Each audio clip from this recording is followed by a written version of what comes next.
नमस्कार मैत्रिणींनो, मी तुमची मैत्रीण ज्योत्स्ना। आज माझ्या किचनमध्ये पावसाळ्यासाठी एक परफेक्ट झटपट आणि कुरकुरीत चविष्ट अशी कॉर्नची भजी बनवणार आहे, जी तुमचे जिभेचे चोचले सुद्धा पुरवणार आहे आणि त्याच्यात भरपूर सारे फायदे सुद्धा आहेत। अशी आहे कॉर्नची भजी। चला माझ्या किचनमध्ये बनवूया कॉर्नची भजी। कॉर्न भजीसाठी लागणारे साहित्य: 2 कांदे, कोथिंबीर, 4 हिरव्या मिरच्या, कॉर्न, चण्याचं पीठ आणि तांदळाचं पीठ, धणे पावडर, जिरे पावडर, हळद, गरम मसाला, मीठ आणि लाल तिखट। हे सगळं मिक्स करून आपण एकत्र करून घेऊया। कॉर्नच्या भजीसाठी मी 2 कॉर्नचे बुट्टे घेतलेले आहेत।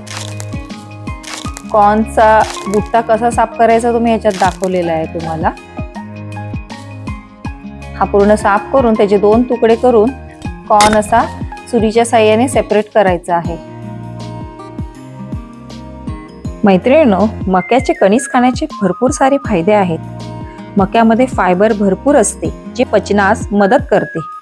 मक्यामध्ये vitamin A, vitamin B, vitamin E आणि झिंक असते, जे रोगप्रतिकार शक्ती वाढवते।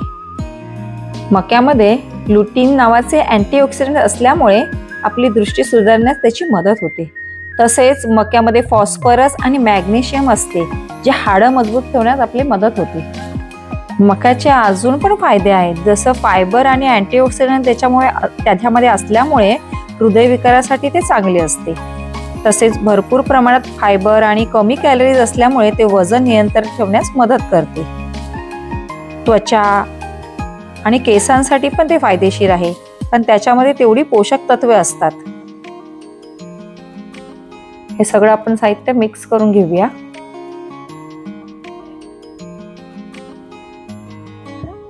हे सगळं मिक्स करून झालं का त्याचे छोटे छोटे गोळे करून आपण गरम तेलात सोडूया। मिश्रण एकदम एकजीव करून घ्यायचं आहे, जेणेकरून जे आतलं सगळं साहित्य आहे ते मिक्स प्रॉपर झालं पाहिजे।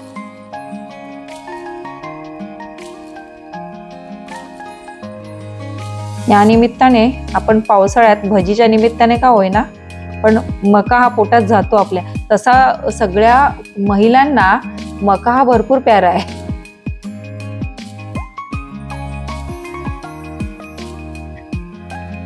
आता हे छोटे छोटे गोळे करून आपण तेलात सोडूया। एकदम गॅस मोठा पण नको आणि एकदम छोटाही नको, मीडियम गॅसवर ठेवलं तर भजे आतूनही चांगले शिजले जातात। कारण गॅस मोठा राहिल्यामुळे वरून भजी शिजतील आणि आतून कच्चेच राहतील।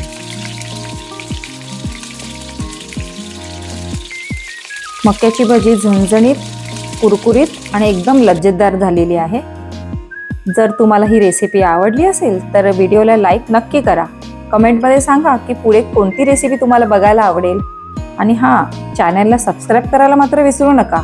पुन्हा भेटूया अशा चविष्ट आणि सोप्या रेसिपी बरोबर। तोपर्यंत खाऊ घाला आणि आनंदी राहा। धन्यवाद, बाय।